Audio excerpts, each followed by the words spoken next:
Welcome to CNBC's How Do You Know Your Homeland Trivia Contest with the Once, our guest stars today, the Once, playing Andrew, Geraldine, and Phil, who's bitter, but squeeze it. There you go. All right.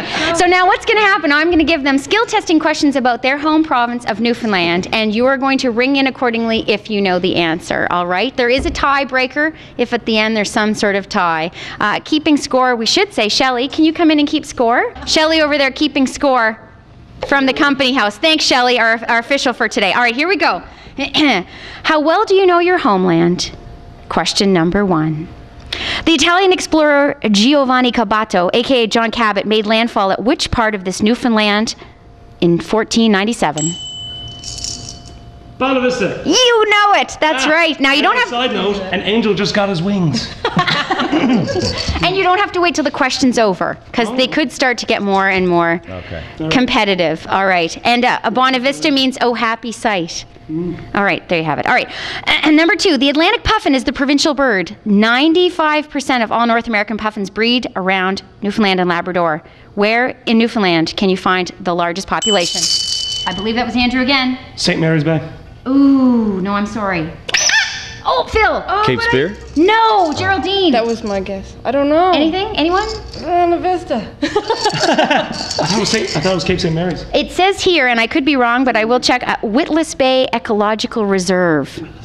Yeah. It's about 32 kilometers outside of St. John's. Check it out when you're there. All right, here we go. I had that in common. Well, and there you have.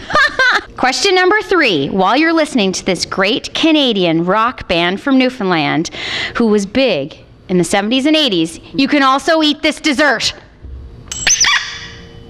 Figgy Duff. Yes, Andrew, again. Andrew's taking it in. All right, Figgy Duff, just so you know, contains butter, flour, sugar, and raisins, and is boiled in a bag. It also contains Kelly Russell and Pam Morgan. We should give him points for that, Shelley, if you're over there. Okay, here we go. If Newfoundland and Labrador was one of the U.S. states, where would it rank in terms of its size? 4th, 16th, or 23rd? Phil. 4th. Yes, Phil, you are correct. Texas is bigger. Texas is bigger. Alaska is first, Texas and California. Get this, a total land mass of 405,000 plus square kilometers in Newfoundland and Labrador. Newfoundland is the 17th largest island in the world. Okay. Hey. That wasn't a question, but again, please wait. Okay, here we go. Number 5. Now, I think I know who's going to get this. What community located on the Burin Peninsula is known as the soccer capital of Canada? Phil? Marystown. No, Phil. St. Lawrence. Yes! Geraldine scores! The St. Lawrence Laurentians have been one of the winningest teams in Canadian soccer. So congratulations, Geraldine. She's on the board, ladies and gentlemen. All right. In which town in Newfoundland did Amelia Earhart make a stop before going across the Atlantic? Harbour Grace. Yes, and you can still see a plane there today, a replica, if you will. Yeah. And so take it in, eh, Phil? You're nervous over here, eh? Are you going to blame it on your sound device? No, I thought you were going to say something about Alcock and Brown, and I was going to answer that. Number 7. What cape was the first to get the Titanic's distress signals? Wait for it. Cape Race, Cape St. George, Cape Spear, or Cape Royal? Cape Race. Yes, Andrew.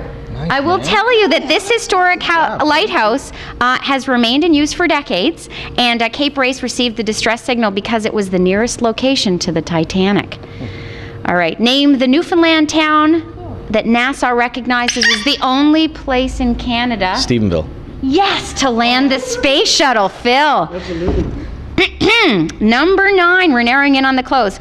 More than likely named after the fisherman who consumed it in the first place. Give me another name for Newfoundland's famous and tasty boiled dinner. Geraldine. Jig's dinner. Yes, Jig's dinner, because the cod jiggers used to have it when they'd come in. Did you know that? No. It's true. That makes sense. Yes, it does. All right, here's our last question from our sports category. I don't know if there's any sports enthusiasts. Yeah, that's why we're a folk trio. Born in Carbonear in December of 1978, just 19 years later, he would be chosen in the first round of the NHL draft pick by the Chicago Blackhawks. What? Oh, what year? He was drafted in 97.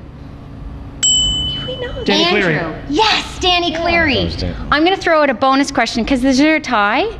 No, I think Andrew's in the weed. Andrew's the clear winner. Let's just for I think I second said place. Andrew's in the weed. For I always second think place, too. let's see if you can get this. No, because are you sports fans? Well, You're a big sports fan. No. Okay. I blew the Danny Cleary question. Well, no, but he's just very quick on the bell. He may have gotten the better sound device. I actually missed the first one. Did ya? Yeah, but fortunately Phil asked for You're it. just come I just on. stink at this. Anyway, I get scared when okay, and this last question on for what team did he play when his name was put on the Stanley Cup? Phil or Geraldine? Detroit. Yes. Hey. But Geraldine's still the better looking of the three, and I'm just saying that. So you get bonus points for that. I'm I really declaring. needed that win, just for the record. I needed it. He'll be boasting about it for years.